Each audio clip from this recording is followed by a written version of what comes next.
Do you want to know more about realistic operations for model railroading? Why don't you stick around and watch how we do it on the Sayrehurst Secondary, my in-scale model railroad.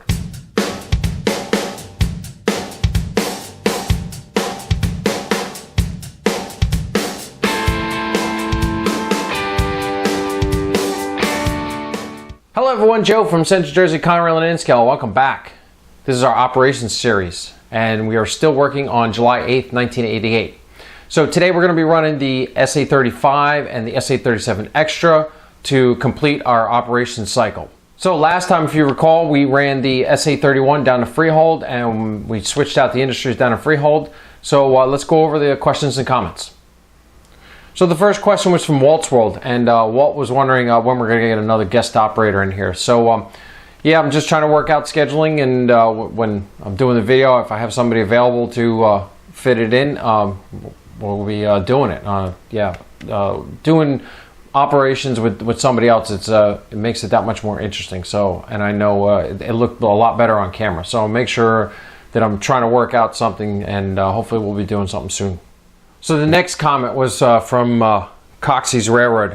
Coxey was saying that when I did completing my switching maneuvers in Englishtown, I did the backing maneuver to clear the crossing at Station Street. There was nobody on the ground to protect the crossing when I was backing up. So yeah, that was a little fault there, a little operational error. So got to make sure we keep that in mind when we're doing backing maneuvers across crossings. We got to make sure we have somebody on the ground.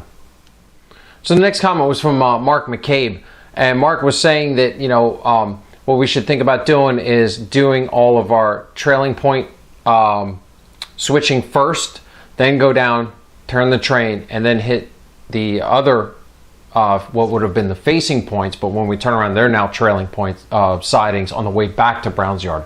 So I like that tip. So next time we run the SA-31, I'm going to try and work that in so we can see how it works out. So the next comment is from Bob Buckley. Bob was asking, did Conrail still use cabooses, or did they only use EOTs in this era? So all of the research that I found thus far, it seems that cabooses on mainline trains were all phased out in 1984, and the EOT was started to be used in place of it. There was still, I found a document on multimodal ways about the cabooses, and I think Conrail Historical Society also talked about it in one of their quarterly magazines, that even though they put down that memorandum to eliminate all cabooses on mainline trains, they still had a little blurb in there that said, as needed on locals. So if there was certain special maneuvers that they wanted a platform for the conductor to work off the rear, extended backing maneuvers, high traffic areas in local downtown local areas. So that is when they still allowed cabooses to be used. So that answers your question. So the way I'm operating here on the Sayrehurst Secondary is I'm trying to follow true to that, and the only caboose movements that we use is on the SA-37 Extra when I'm using that caboose to back into the mine, because even though through compression the mine run doesn't look that long, in prototype there was about a mile of backing maneuver to get down into the pit at Clayton. So, and I did find evidence of that on historical aerials. The 1988 shot, if you go to that and you look at the Clayton sand pit down in Jackson, you can see there's a lengthy train of hoppers in there, and it looks like Conrail was trying to court Clayton back into business of shipping sand, and they were moving unit trains in there of like 25 cars, and they would back it all the way in with a caboose, because there was only one track in and out of the plant. There was no runarounds or tail spurs or anything like that. And they would park the whole unit there, let them load it, and then come back and move it out. So I'm kind of keying on that very small moment in time in 1988, and I'm kind of running with it. So that's why I'm constantly using that caboose to back in there, because I'm trying to simulate that. So the next series of questions comes from Neil Perry from Australia. So Neil was asking, asking about situation cards. So yes, Neil, I have a preset list of situation cards. So like you said, I'll just be able to throw a situation card down during an op session to kind of throw a monkey wrench in the whole system and slow everybody down a little bit. I'm maybe next cycle, when we start our next operation cycle, we'll demonstrate that, because I have them already, and we'll just start using them. So thanks, Neil. And then the other question from Neil is, how come I run all my locos elephant style? And for those of you out there who don't understand what elephant style is, it's nose to tail, kind of in reference to the old circus elephants, how they paraded into the tent. So yeah, Conrail did not do that. It just whatever happened to be when they linked up their multi-unit sets. The reason I'm doing it is kind of because we haven't completed this north end here, and we don't have our tortoises installed. So it works better when they're all linked together, running in the southbound direction, elephant style. I don't get a lot of derailments. So for the sake of unity in the videos and making everything easier, I'm just running them that way. And but in the future, once we get all that stuff installed, and we have our tortoises to hold them points of the turnout open or closed, I'll be able to start varying up the unit sets so they look a little more prototypical. So thanks, Neil, appreciate it. So our next comment is from the Southern 207 Hobbies. He was commenting how he thinks that Englishtown here is a little dark, needs some more light. So looking back in the videos, I'm kind of agreeing with him, and I got to investigate further. I think for the videos, in the meantime, what I'm going to try to do is concentrate with using my floodlights and stuff to kind of light up the area to compensate. But in the future, for the layout, for operators, to make it a little brighter for them, I'm thinking that the original overhead light that was in the room, I'm going to be taking that fixture out, and I'm going to put some track lighting in with some LED spotlights.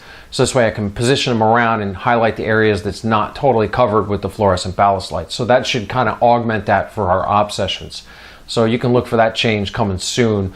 I don't know exactly when I'll get around to it, but definitely by the end of the year, I want that for our sessions. So thank you very much for the comment.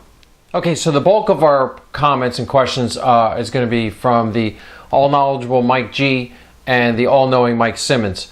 And also some of these comments are also going to relate back to Coxey Railroad's stuff.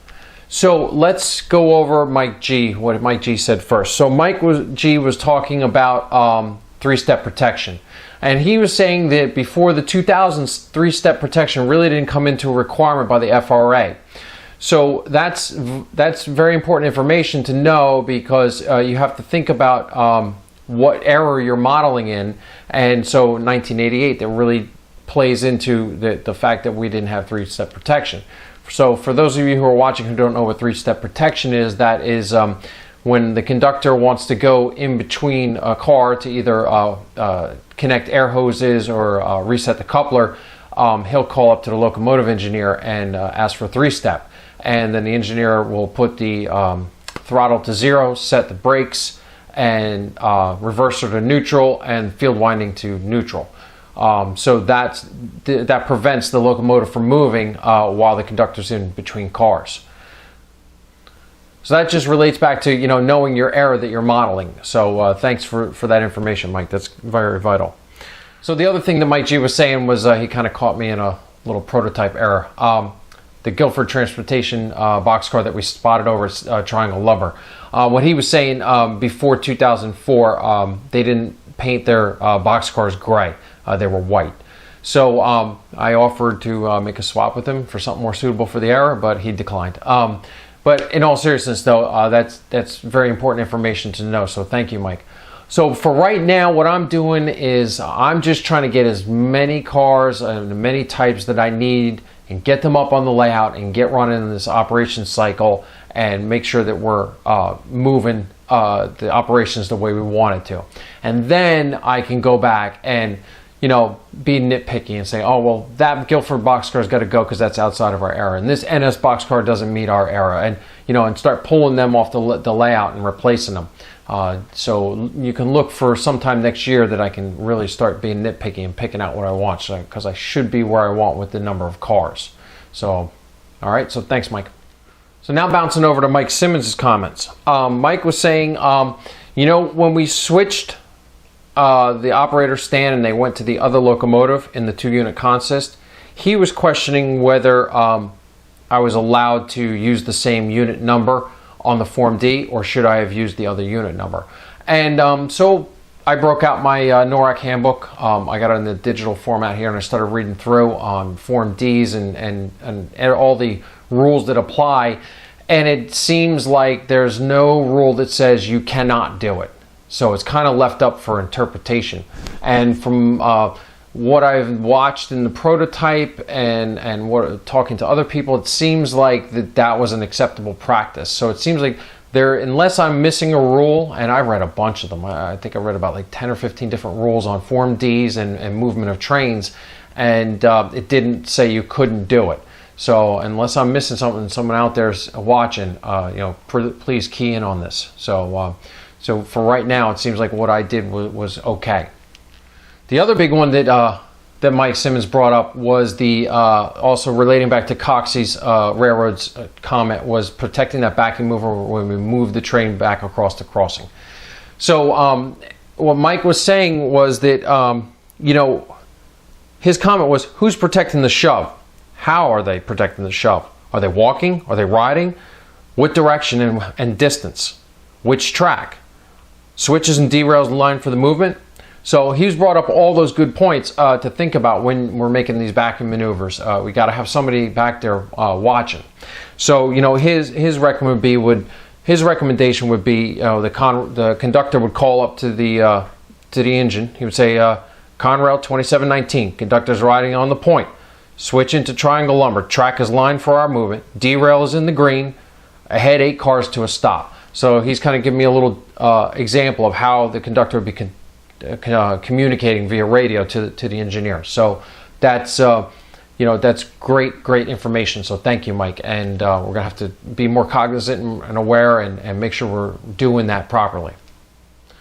So the remaining last topic that Mike Simmons, and Coxey's Railroads also touched on too, that all three of them brought up, was crew size. So I took a step back and I said, all the consensus opinion between those three gentlemen was that they were under the impression that in the era modeling, 1988, that there would have been 3-person crews on locals. So then I got thinking, was I wrong? Were they wrong? I wasn't sure. So I went to the internet and started doing some searching. So I did a Google search for Conrail crew size, and a couple documents came up. The first document that came up was published in February 6, 1992, and it was an article written by a Lawrence Kaufman. I'm not sure what publication it was published in, and what the title of it was, Union Members Ratify Conrail Crew Size Pact. So that was the first one that kind of piqued my interest and got me digging further. And then I found a document, a very lengthy document. It was by the Comptroller General of the United States. It was dated 1980. And it was a very lengthy document in a PDF format. And I'll throw up the link to this in the comment section so you can find it. And when you look at this document, we have to do a little history lesson first. So this document is dated 1980. So you got to think about the political climate in 1980. Reagan just took office. Carter was defeated in the election. The economy was in shambles. And Reagan's big thing was, less taxes, government for the people, less government waste and spending. And so that was his main stance, and that's what won him the election. So he was really attacking a lot of things in the government. And one of his big things was he wanted to get Conrail off of the government subsidies. He didn't like the fact that the government was paying for a railroad to run operations. He didn't believe that that was something government should be involved with, and he wanted Conrail to be a private entity. He thought it was a private corporation, and that's how it should be done. So he really started attacking Conrail for beginning days of his office. So he commissioned the Comptroller General of the United States to do a study. And in this study, some of the numbers were staggering, and some of the information was just like, wow, it really puts Conrail in perspective. Don't forget, Conrail was born of all of the bankrupt railroads in the Northeast. and it was government subsidized to bring all these railroads back to their feet. But the numbers were staggering. According to the Comptroller General, 1978, Conrail's $2.6 billion labor expenses amounted to 63% of its revenue. That's huge. That's a big number. And they were saying that that's why the Conrail was not really exploding and moving on. They were kind of faltering. They also went on to say that in 1978, they had 90,000 employees. That's a big number. And they wanted to reduce it to 20,000 by 1983.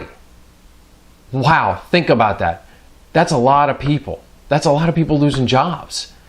But so the study went on to find that some of the problems with why they were spending so much on personnel, why they had so many personnel, was number one, they had 48 collective bargaining units.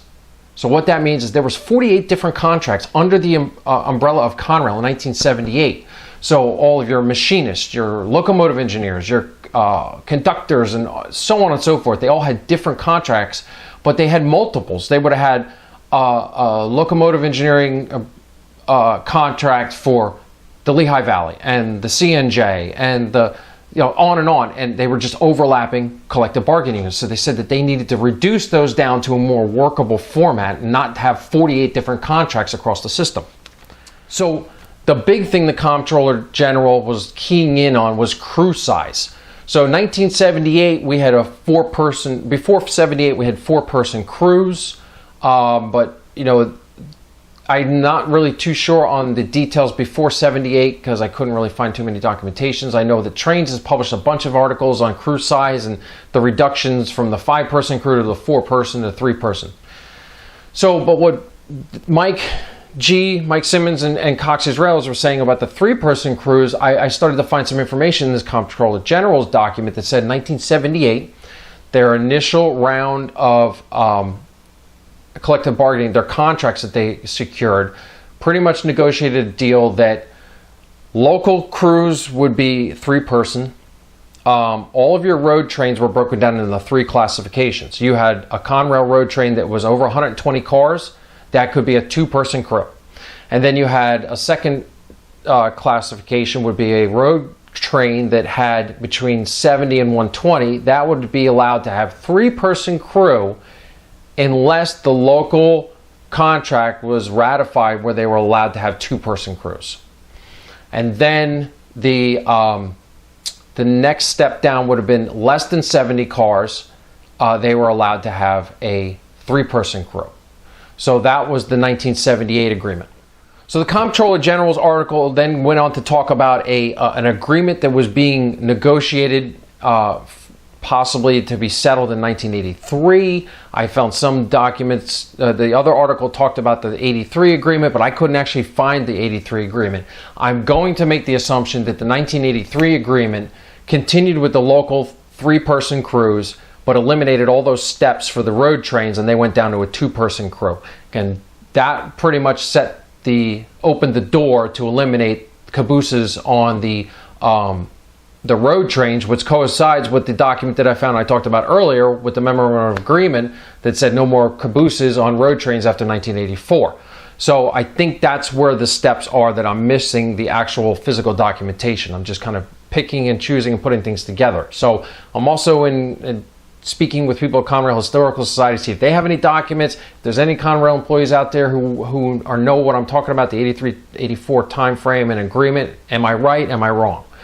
So then fast forward to the document that talked about in 1992. And this was the final agreement that reduced the crew sizes for the local trains. And it also combined a lot of the existing collective bargaining units into pretty much, at that point, it was the locomotive engineers and then the UTU, I think it is, that governs the conductors. So this agreement, what it talked about was that starting in 1992 with the signing of this contract, there would be a reduction in crew size from 3 to 2 on all locals at a rate of 20% per year. So 20% of each trains each year would be downsize to 2-person crews. And then the ultimate final would be 1995, where they would all local trains would then be 2-person crews from then on out. So what does this all mean? For us here on the Sayrehurst Secondary, that's going to mean we're in 1988. So throw out that 92 document I just talked to you about. It doesn't govern us because it's not even in existence yet. We should be having a 3-person crew. So that's huge for me, because I've been going under the assumption that Conrail had 2-person locals, and so now I have an extra person. So now I have to start thinking about these operations and how am I going to be working with a conductor and a brakeman on the ground. So it's going to add a whole new dynamic to my operations. So what I'm going to do is, for this cycle now, we're going to finish out, and we're just going under the assumption that it's a 2-person crew, even though it's not going to matter, because the SA-35, we do all our switching and staging, and the SA-37 is just a mine run with a unit train. So not really, we're going to ignore that for this last session. We're going to wrap it up, clerk the layout, and I'm going to sit down and pretty much going to have to start all over from scratch, because now I got to think about, I got 2 extra people, I got an extra person that I can work with, so it's going to have to do a lot of retraining. So very interesting topic. Thank you, Mike Simmons, Mike G, Coxey's Railroad, and everybody who brought it up.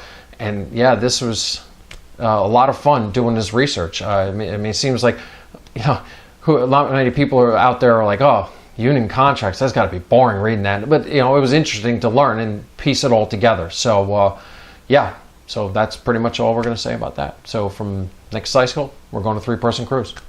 Okay. So that's all the questions and comments we're going to go over. Everybody out there had really good comments out there thanking me for the videos and how everybody likes them. So I really appreciate all the positive feedback, and keep it coming. So now we're going to move on with this session, and we're going to get going rolling with the SA-35 and the SA-37 Extra. Okay, so we're in the arrival departure area of Brown's Yard, and let's go over our trains. That SD60 there in the center, just disregard that train for now. That is just a run-through train that I was running before. So our first train is going to be the SA-35, and that's going to be over on track 4. The SA-35 calls out of Brown's Yard and will run south on the Sayrehurst Secondary all the way down to Toth. Then it'll cut off at Toth and head north to Bank. Once we get to Bank, we have some work to do, and if we look at our switch list, we have 1 tank car, 1 box car, and 2 hopper cars to set out on track 1 in the staging yard. And then we have 1 covered hopper, 1 box car, and 2 tank cars to pick up to bring back. The SA-35 today has 1 B23-7 on the point, number 2808. So our second train today over on track 4 in the arrival departure area is the SA-37 Extra. SA-37 Extra will call out of Browns and will head south on the Sayrehurst Secondary all the way down to Lakehurst, Jackson area, where it will work the Clayton facility on the Glidden Sand Spur.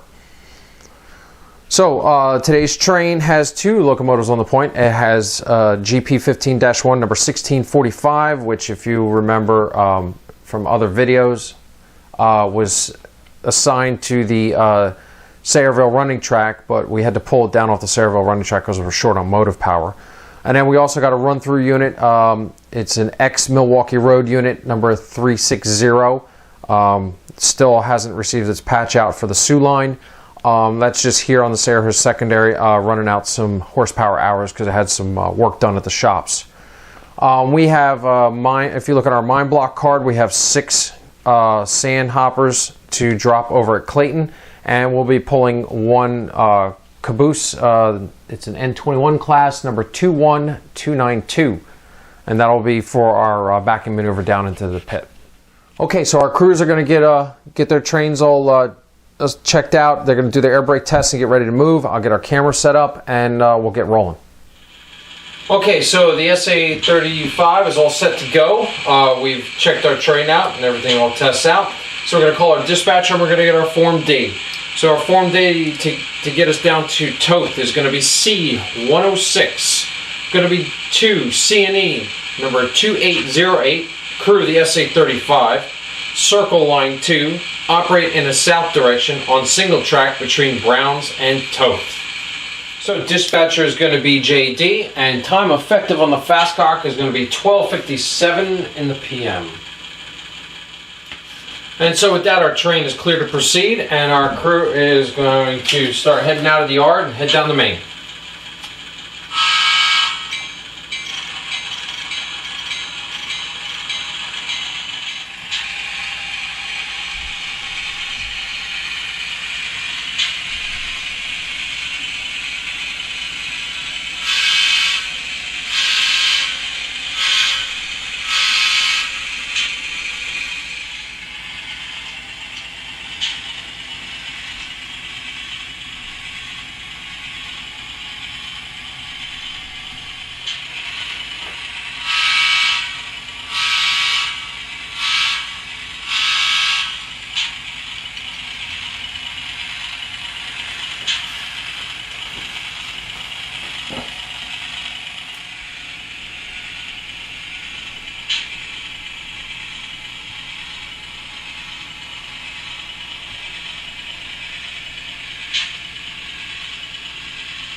Okay, so the SA-35 has arrived at Toth. So what we're going to do is we're going to call our dispatcher, and we're going to get a new Form D to give us authority to move on to the Southern Secondary.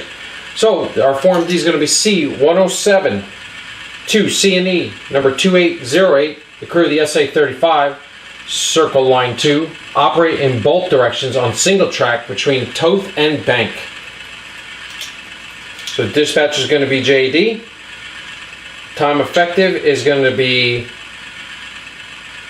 1500 hours or 3 o'clock p.m. Alright, so that gives us the authority to move on to the Southern Secondary.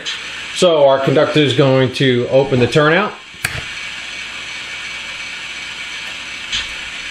We're lined up for the Southern Secondary. And he's going to tell our engineer to pull forward to his mark.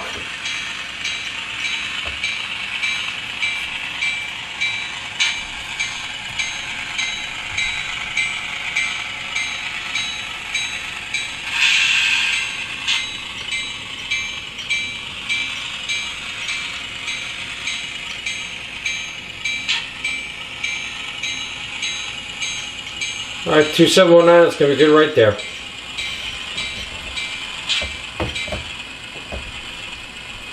Okay, so now our conductor is going to line and lock the turnout for the main. He's going to walk back up to our locomotive, and we're going to contact the dispatcher, and we're going to get cancellation on Form D C106. Time of cancellation is going to be 3:15 in the PM, and dispatcher is going to be Desmond, dated July 8th, 1988. Okay? So now the SA-35 is on the Southern Secondary, and they're going to head to Bank to do their switching. Okay, so we're back at Brown's Yard now. The crew of the SA-37 has completed their air test, and now that the SA-35 is clear of the main, they're going to call up the dispatcher, and they're going to get their Form D. So their Form D is going to be C108, and it's to C&E number 1645, crew of the SA-37 Extra. Circle line 2, operate in a south direction on single track between Browns and Toth. So dispatcher is going to be JD. And time effective is going to be 1600 or 4 o'clock p.m. Alright, so now that the paperwork's in order, they're going to go ahead and start moving their train out of the yard.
Okay, so the SA-37's at Toth. They're going to call up dispatch and inform them where they are and get their next Form D. So dispatcher is going to give them their Form D, C109 to C&E, number 1645, crew of the SA-37X truck.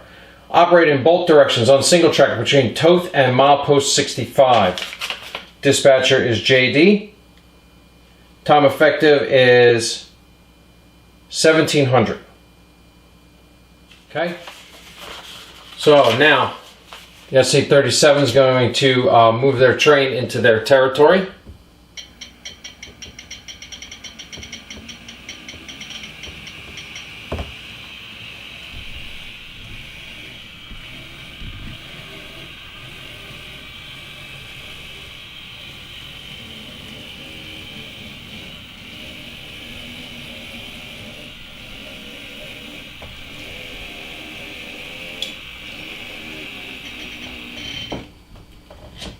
Okay, so now that they're moved past Toth, they're going to call up dispatch and inform them of their location, and the dispatch is going to cancel Form D C108 on July 8th, 1988. Time on the cancellation will be 1710 or 5:10 in the PM. So now, SA-37 is going to go ahead and keep on moving down to Lakehurst so they can get started on the work over in Clayton.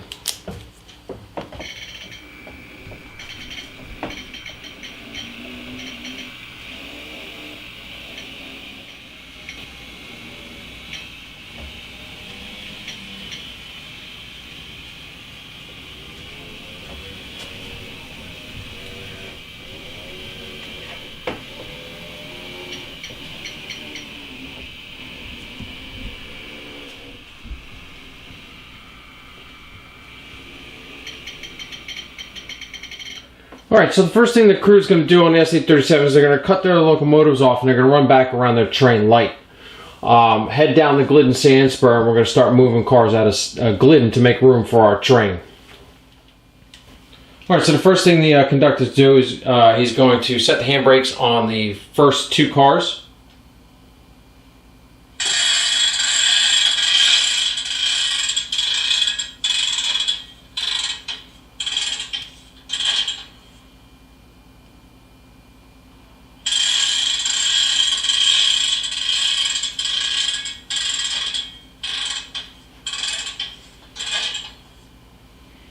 Alright. So we'll uncouple. Alright, the conductor is going to tell the engineer to pull forward.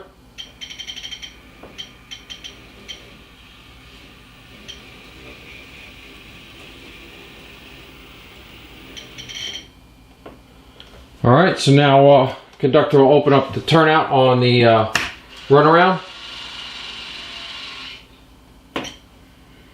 And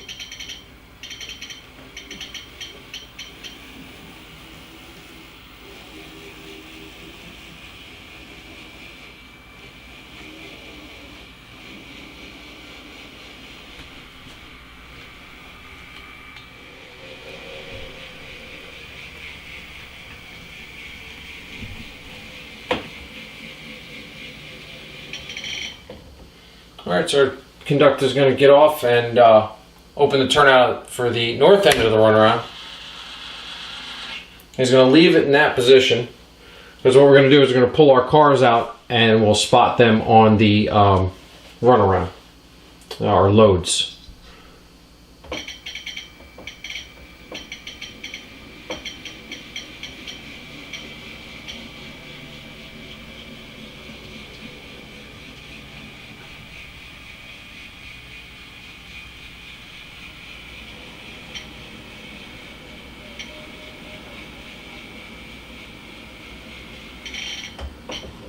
Okay, so the conductor is going to open the turnout for the Glidden sand spur. Alright, now the conductor is going to tell 1645 or pull forward 6 car lengths to a stop.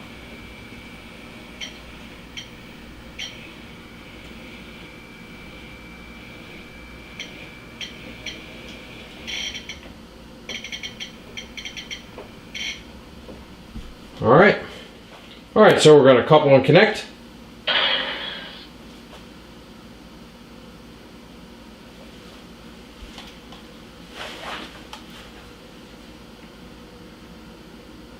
We're going to have to release the handbrakes on all of our cars. 1.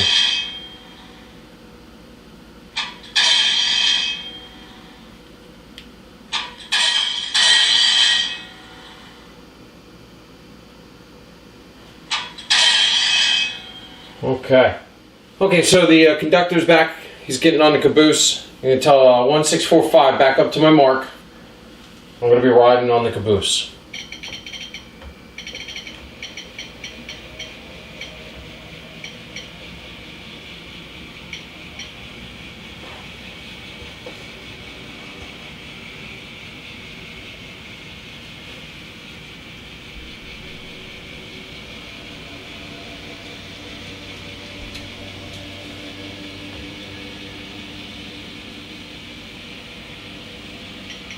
Alright, one more car length.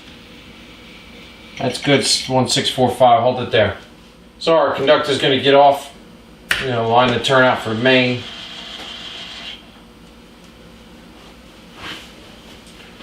And he's going to call up the 1645, push ahead to my mark. I'll be riding on the caboose.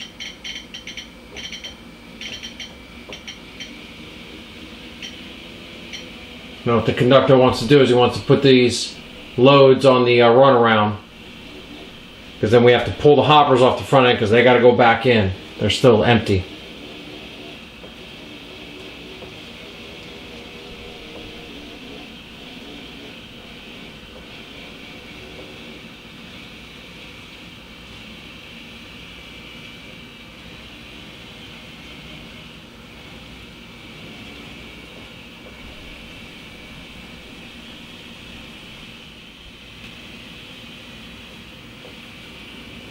One more car length, 1645. That's good right there. So the conductor's going to get off. He's going to set 2 handbrakes on the first 2 sand hoppers.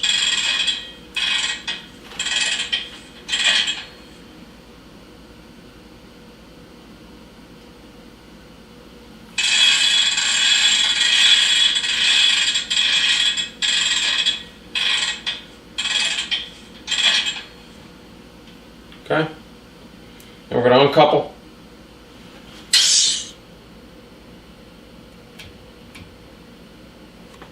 Okay, so the conductor's going to call up 1645. We're going to put back up 5 car lengths.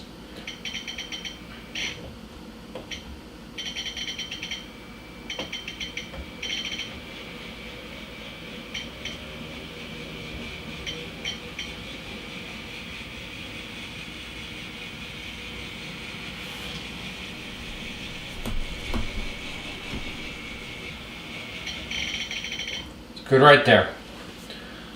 So, conductor's going to line the turnout for the main. 1645, we're going to push ahead 6 car lengths to a stop.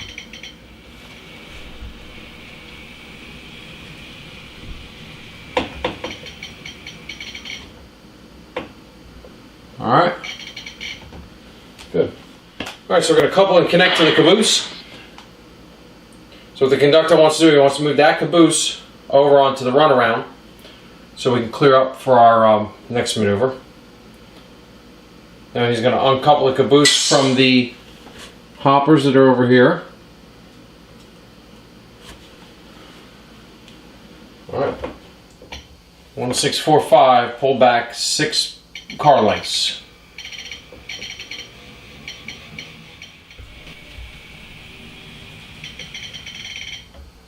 Alright, right there. We're going to set the handbrake on the caboose.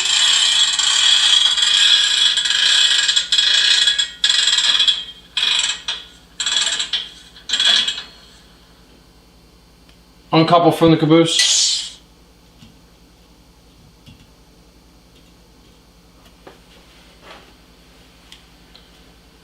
Alright. 1645, go ahead and back up 5 car lengths.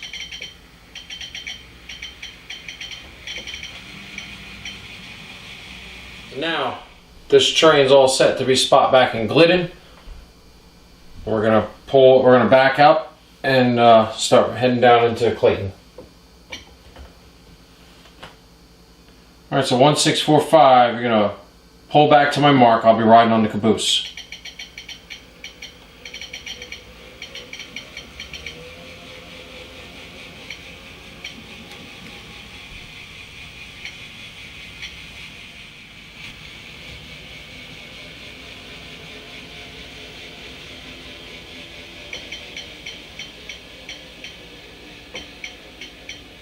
Alright, I made a mistake. My train's not ready to go into Glidden. We have to pick up our caboose before we back down in. So, conductor's going to line the turnout for the passing siding. I'm going to tell 1645, push ahead 5 car lengths to my mark.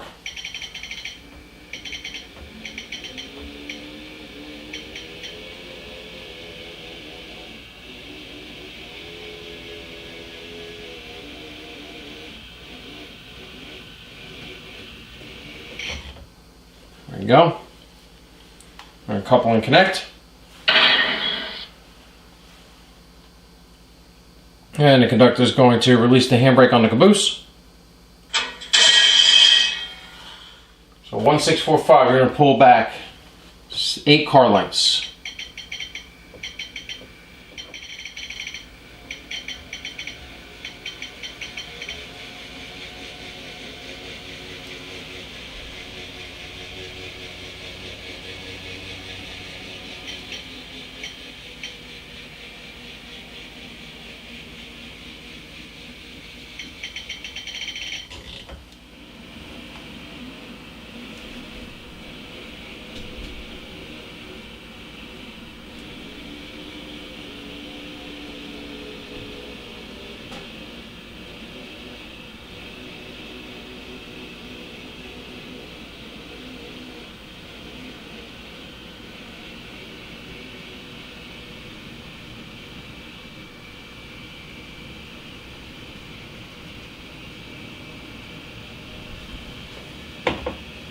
Two more car lengths.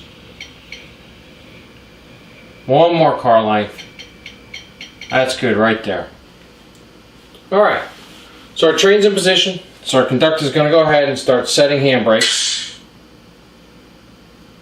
And we got 1, 2, 3, 4, 5, 6, 7, 8, 9, 10 handbrakes to set.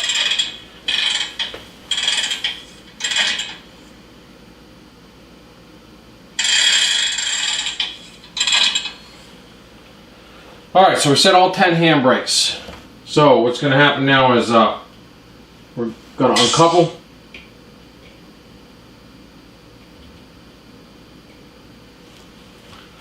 Alright, 1645 is going to back up.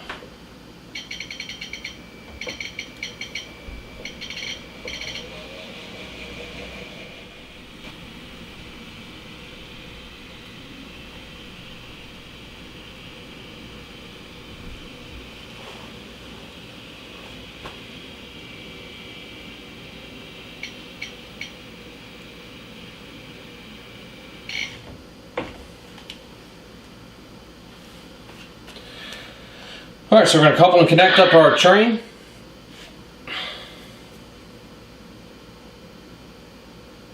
Release the 2 handbrakes.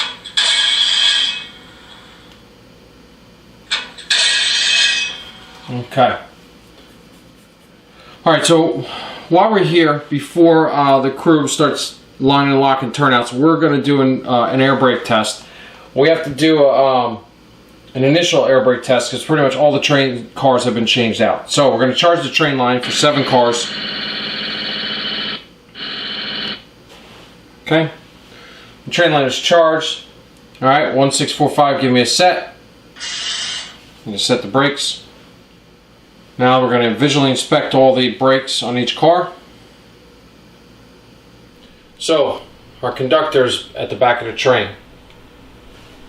So we're going to take this opportunity now to go ahead and walk back, line and lock the turnout for the main. He's going to call it 1645, that's a good set, give me a release. So the engineer released the brakes. Now the conductor is going to walk forward, inspecting all the brakes to make sure they're released. All right, and our air brake test is all set. So while the engineer is changing over control stands, we're going to go ahead and get our paperwork up to date.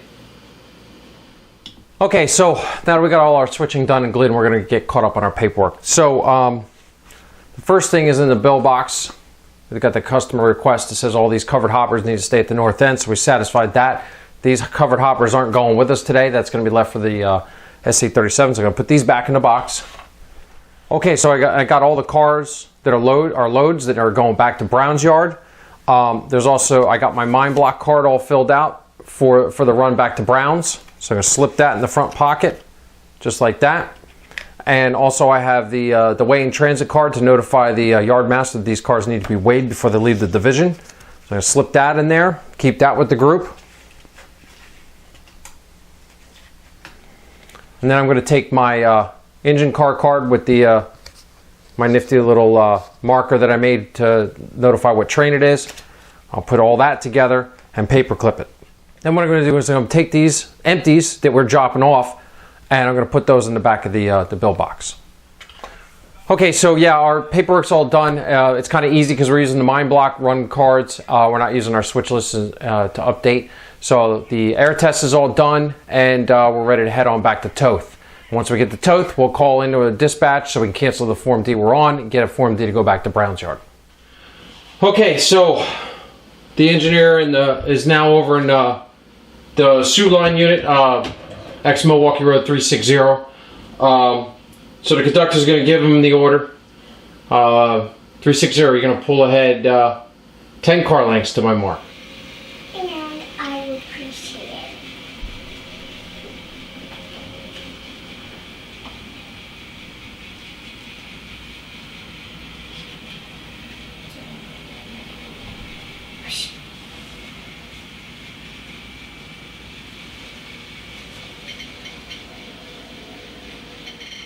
Alright, so our turnout is line and locked for the main, and the SA-37X is ready to head on back.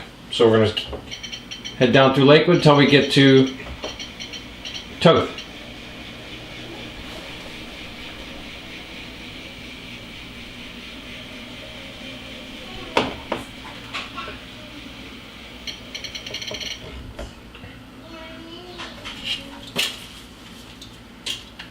Alright, so we're at Toth, and we're calling our dispatcher. We got our new Form D to return home back to Brown's.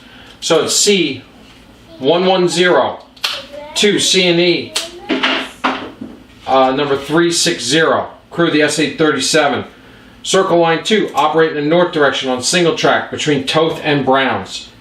Dispatcher's JD. Time effective is 1923. Alright, so we're going to go ahead and pull forward.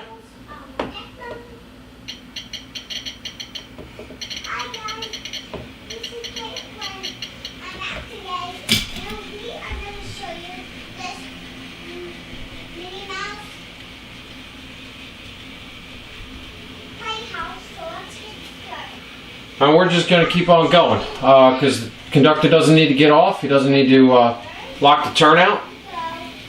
He's going to call the dispatcher. He's going to notify him that we're clear of Toth. And he's going to get a cancellation on Form D C109. And the time is going to be 1926 hours.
Okay, so now that the SA-37X is back in Brown's yard, let's head over to the Southern Secondary and check on the SA-35. Okay, so we're over here at the Southern Secondary, and as you can see, it's going to be very difficult to video because I put the safety netting back over it. So not much to see, but we'll see what we can catch on the monitor.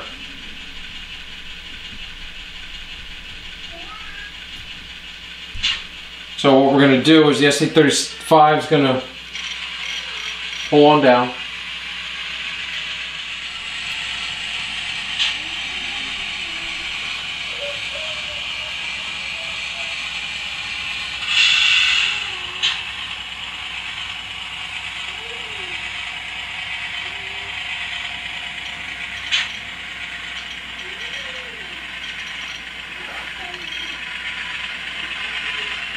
As you can see, we hit our occupancy detector, so we're in position. I'm going to change my camera angles so I can see. I'm going to pull forward until we hit the uncoupling magnet. And so we've uncoupled, as you can see by the monitor. We've uncoupled and we're clear. So just for the heck of it, we'll go through the time steps just to slow it down a little bit. So we're going to set 4 handbrakes on the cars.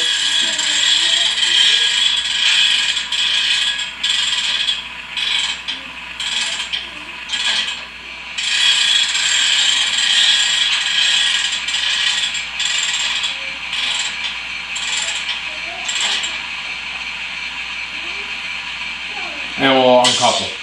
So now what we need to do is we are going to pull forward to that turnout that you can see.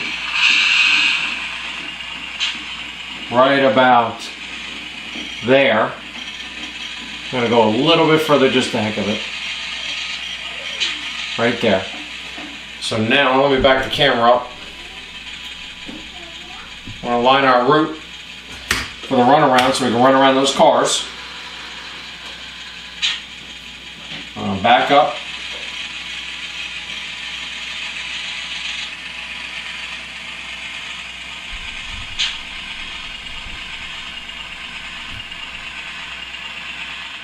Now I'll turn the sound back on.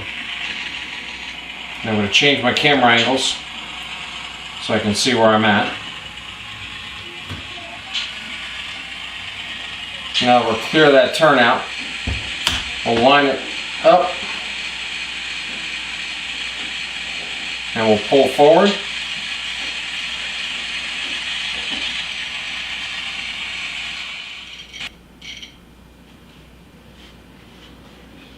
And there, we're coupled. Okay, so now that we've coupled in, couple and connect, we'll release the handbrakes on the 4 cars that we got.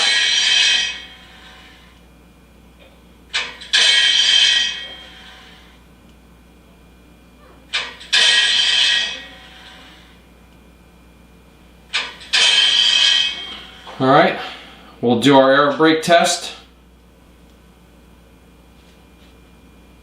4 cars. I'm sorry, we got 5 cars because we got the end car. We're going to charge it up.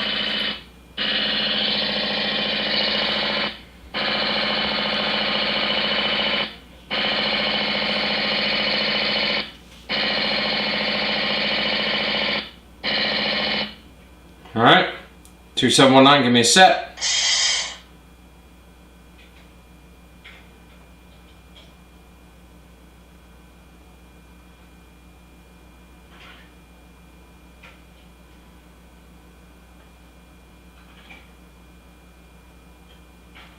Alright, confirm the pressure.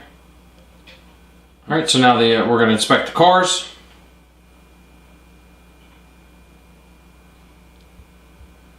Alright, 2719, it's a good set. Give me a release. And we're going to inspect.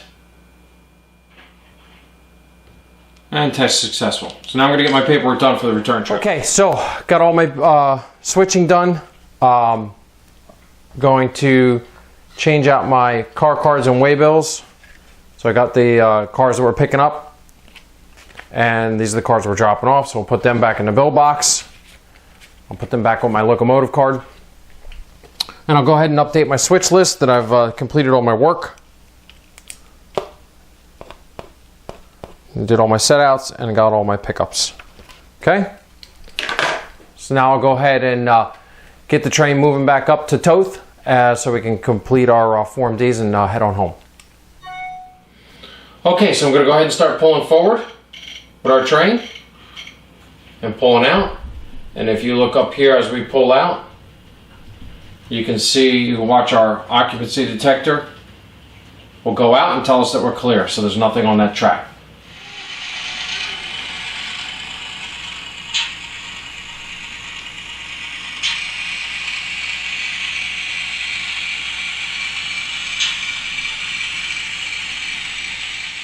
Alright, so the SA-35 is at Toth. We're going to call our dispatcher. We're going to get our Form D for the ride home. So, we're going to get C111, that's C111, to C&E, number 2808, crew the SA-35, circle line 2, operate in the north direction on single track between Toth and Browns. Dispatcher is going to be JD, and time effective is going to be 20:38 hours. Or 8:30 p.m. So our conductor will get off. He'll open the turnout for the Southern Secondary.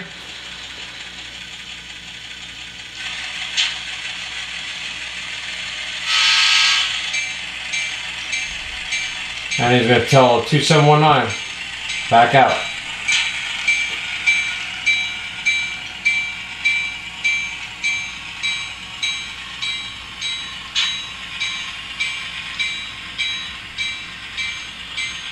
(2719), 2 more car lengths.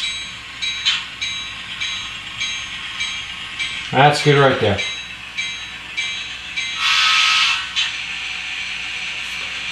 Alright, so the conductor's going to line and lock the turnout. He's going to call the dispatcher and tell him that we are clear of the Southern Secondary. The turnout is locked and lined and locked for the main. So we're going to get a cancellation on our Form D of 20:40 hours. Dispatcher is Desmond. Dated July 8th, 1988. So with that, the SA-35 is cleared to head on back.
Okay, so that wraps up another successful op session here on the Sayrehurst Secondary. So the start time for this session, 12:57 on the fast clock in the afternoon. We pulled it back into Browns with the SA-35, our last train, at 21:30 hours, or 9:30 in the PM for everybody who doesn't understand the 24-hour clock. Not too bad. So we're at 9 hours. No crews were even close to running out of time on their shift. Let's talk about the SA-35. This is the first time I'm doing the op session with the protective screen back over, and also that's going to simulate in the future the senior that's going to cover that. So in the future you're not going to see that. So I tried to shoot the operations through the monitor on the bottom, and I'm hoping it comes out. I'm hoping you guys like it. It might be a little annoying. So what I'm going to try and do is investigate if I can input that feed to the camera so we can just record it direct. Overall, that little operations down there was giving me some fits this time. I got to get up in there and really clean the track. There's a lot of dirty spots. You know, the sound loco wasn't liking it, and so it kept cutting out. So I just muted it, and that just tells you that that's dirty because when you mute it, it runs right over it. So because the sound function on the decoder uses more power. So that's kind of a little telltale sign that you got some dirty spots. Just by muting it, you can run over it and be fine. So that's what I had to end up doing, is cutting the sound out about midway through and just finish up the switching and then turn the sound back on. Also, I also had another problem down there, was that cotton belt tanker that went down. It was right behind the locomotive. That's an Athearn tanker, and those Athearn couplers don't seem to like that magnetic uncoupler. So kind of had to cheat and pull the screen back to uncouple. So I got to start for that operation over there. I got to start getting some cars that the magnetic uncouplers work well on. So we want, like, you know, in a couple months when we start putting scenery in, that won't be able to cheat through that screen. So yeah, I'm gonna have to actually over the next couple weeks is really get down there and do a lot of work and fine tune those points.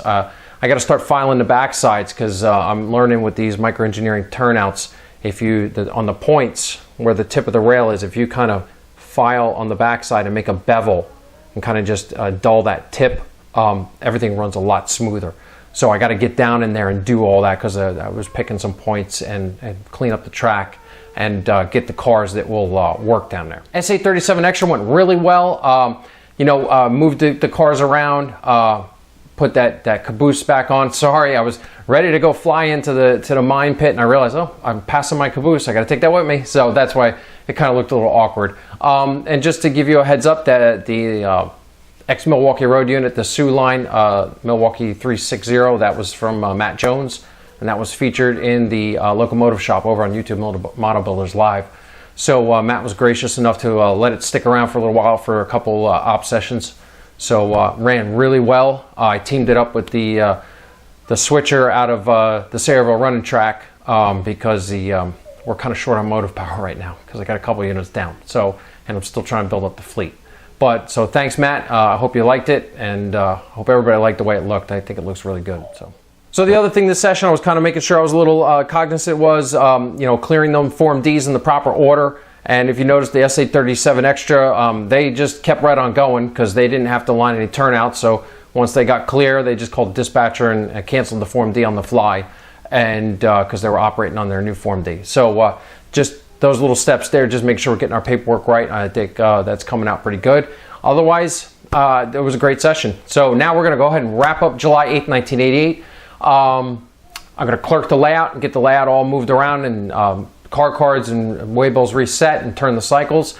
And I'm going to prepare for next month's ops. I hinted a couple weeks ago. I think we're just going to do a railfan trip. I got a little scenario put together, and we're going to run some trains across the Sayrehurst Secondary. So look forward to that next month.